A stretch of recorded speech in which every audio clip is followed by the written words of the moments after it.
On behalf of Hospital Administration and IGMC Administration, I welcome you all for this press briefing. मेरे साथ हमारे college के प्राचार्य madam doctor Sita Thakur, HOD surgery doctor UK Chandel, doctor Puneet Mahajan और इनकी team में हमारे डॉक्टर्स दोनों यहाँ मौजूद हैं। यह आज की जो प्रेस ब्रीफिंग हम आपको करने जा रहे हैं, ये डॉक्टर UK चंदेल के नेतृत्व में इन्होंने हाल फिलहाल लेप्रोस्कोपिक सर्जरीज़ की हैं, जो कि एडवांस लेप्रोस्कोपिक सर्जरी है कैंसर पेशेंट के ऊपर। इसी के मद्देनज़र हम आपसे ये डॉक्टर UK चंदेल और इनकी टीम आपसे इंटरेक्ट करना चाहती है। और ये जिस तरह की ये सर्जरी हुई है हिमाचल में, तो ये first this the premier institute, और यहाँ पर ये पहली बार हिमाचल में इन सर्जरीज़ को किया गया है। मैं इसी के साथ आप सबका एक बार दोबारा स्वागत करता हूं और डॉक्टर UK चंदेल से रिक्वेस्ट करूंगा कि इसके बारे में ज़्यादा ब्रीफ में आपको बताएं।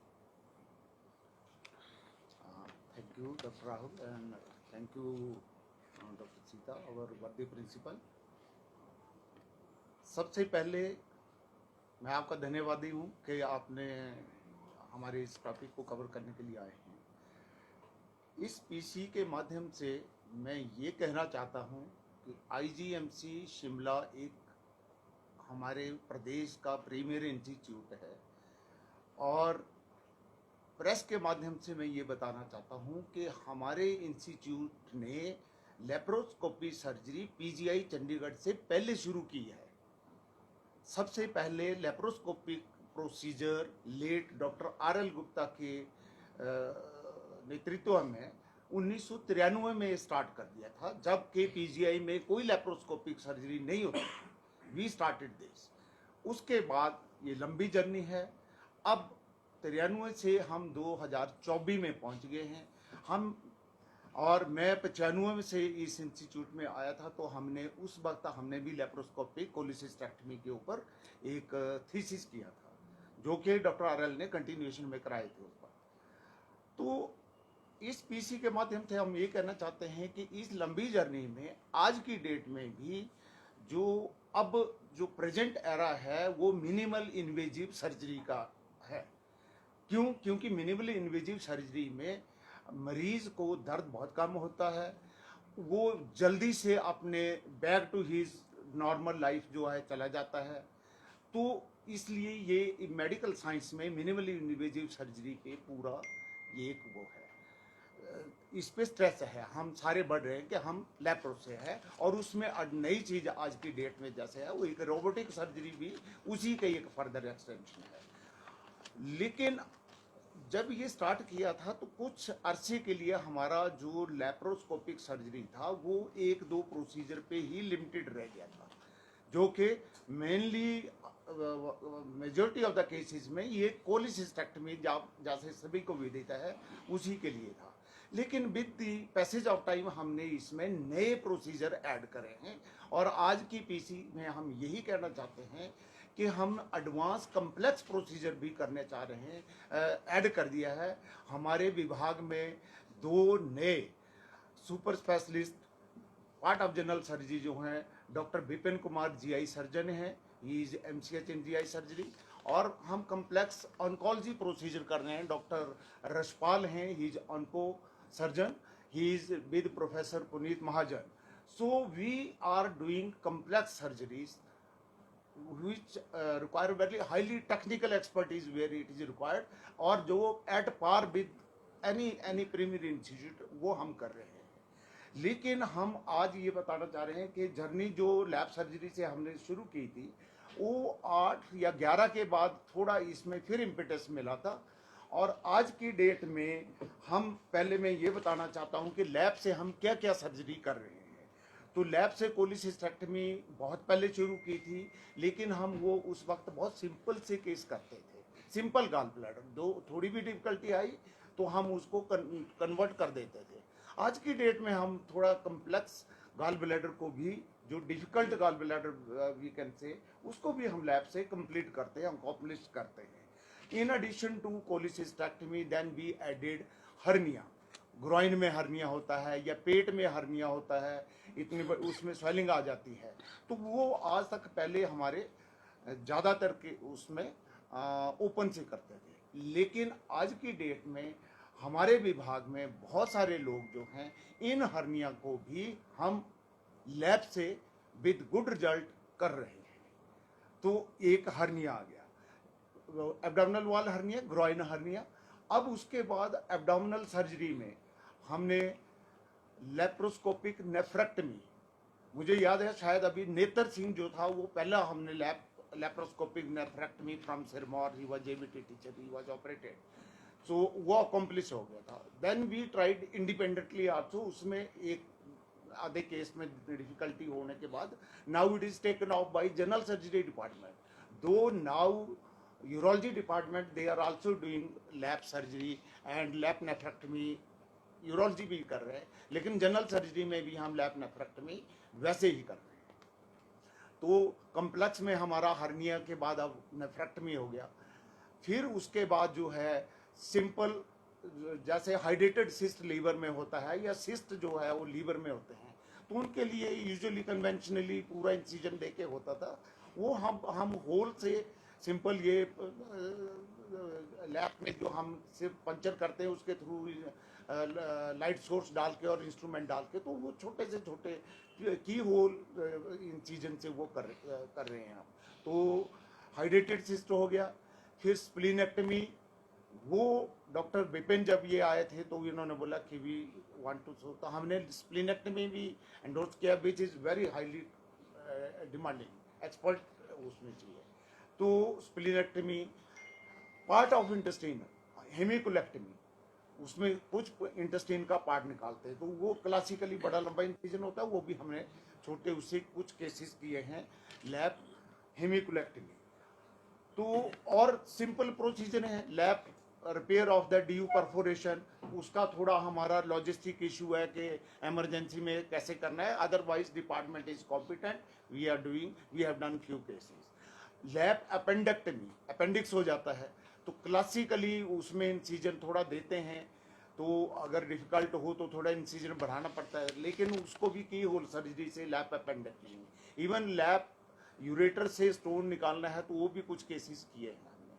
अब जो कम्प्लेक्स प्रोसीजर जो 3 लेटेस्ट हमने किए हैं उसके लिए था कि लैब से हमने बड़ी आंत के या गुदा के द्वार के पास जो है कैंसर हो जाता है, तो वो क्लासिकली या तो वो उसमें परमानेंट थैली जो है वो भारी लगती है, अगर वो ओपन में भी एक्सपर्टीज चाहिए होती है तो उसको अंदर ही अंदर अगर फिजिबल हो तो जोड़ने के लिए, तो वो LAR बोलते हैं उसको।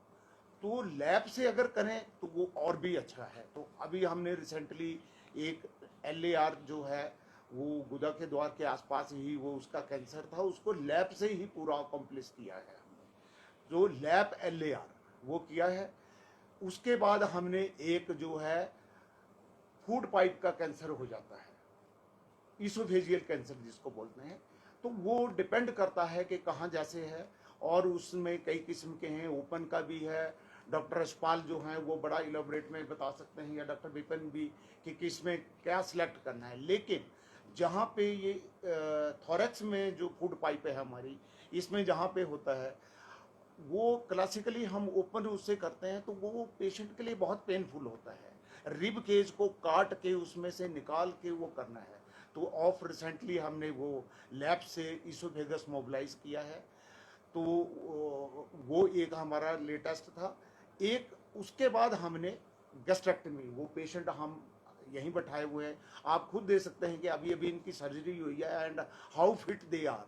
सो एडवांटेज ऑफ सर्जरी अपना आप पेशेंट को देख के क्लियर हो जाता है। तो मैं अब डॉक्टर विपिन से रिक्वेस्ट करूंगा कि ये लेटेस्ट जो है इनके बारे में, हाँ मैडम ब्रीफ कर देंगे ओवरऑल के मिनिमल इन्वेजिव सर्जरी का जो ट्रेंड है, और रोबोटिक उसकी एक्सटेंशन होगी, लेकिन अभी तक मिनिमल इन्वेजिव जो हम लेप्रोस्कोपी से करते हैं, तो मैडम इसके बारे में हाईलाइट।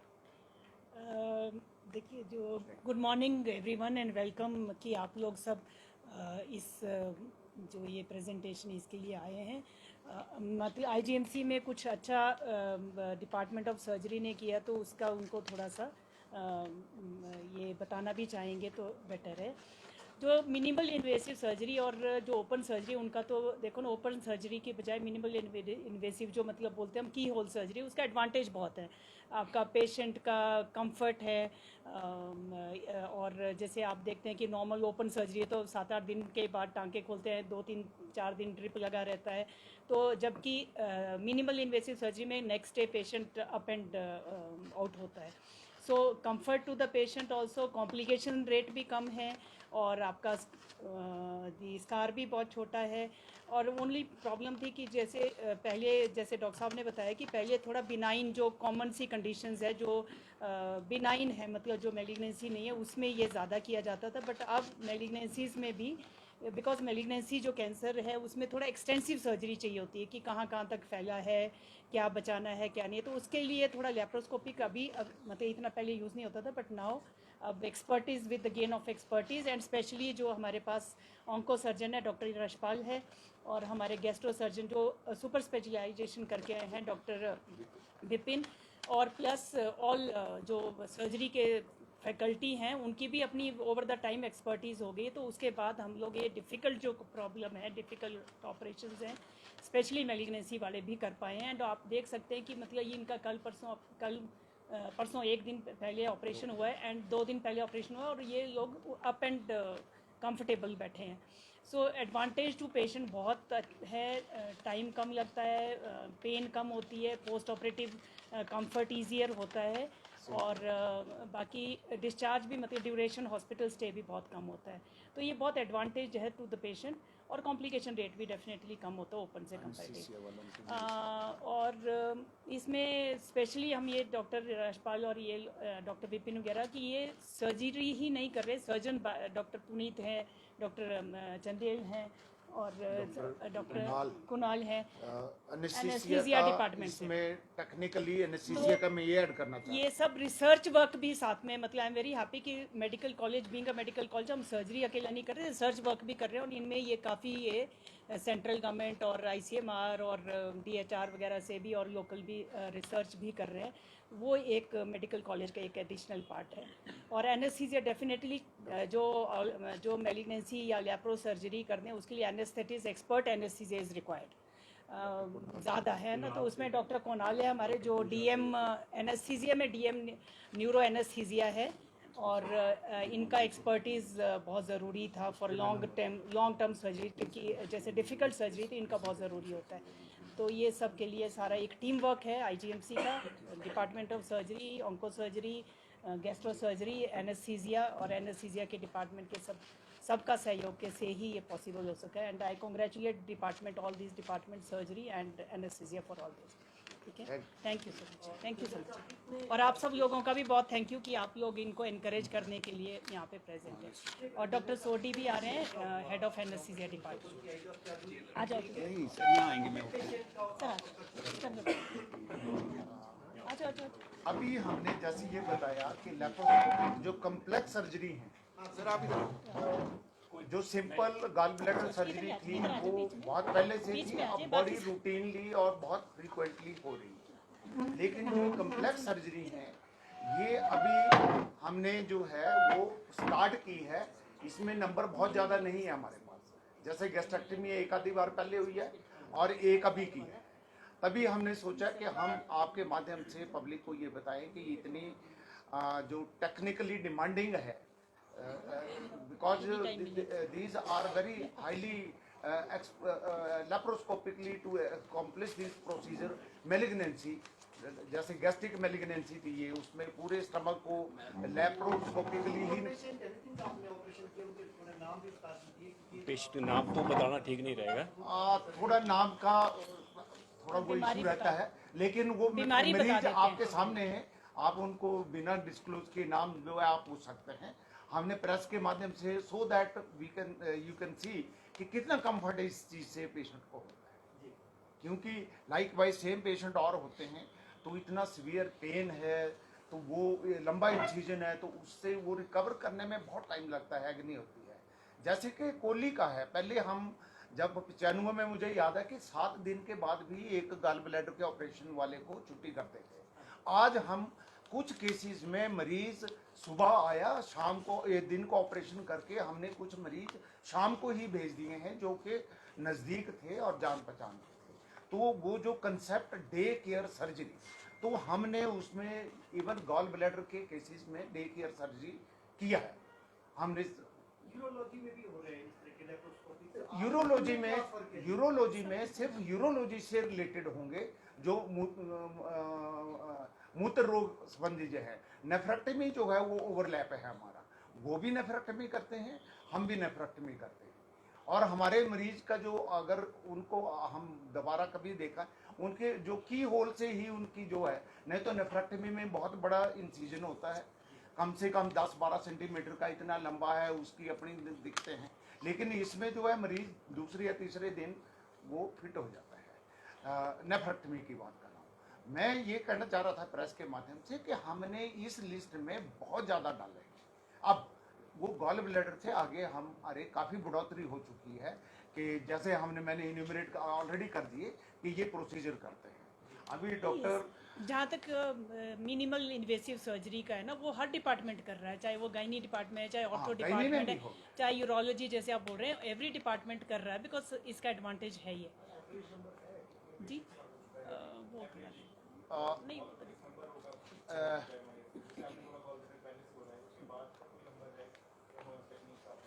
नहीं रूटीन में हाँ जी, उसका मैं बताता हूँ कि जैसे हर्निया हमने शुरू किया था। 2 किस्म के हर्निया है, एक पेट का ऊपर से हो जाता है जो एब्डोमिनल वॉल है, और एक हमारा ग्रोइन में जो ये करते हैं। तो वेंट्रल हर्निया हमने कोई 20 से ऊपर कर देते हैं हम साल में। हाँ, पूरे डिपार्टमेंट का ज़्यादा भी हो सकता है, हमने ये मोटा मोटा रखा है। लैब से हम हाइड्रेटेड सिस्ट किया है तो कोई 15-20 हमारे हो जाते हैं।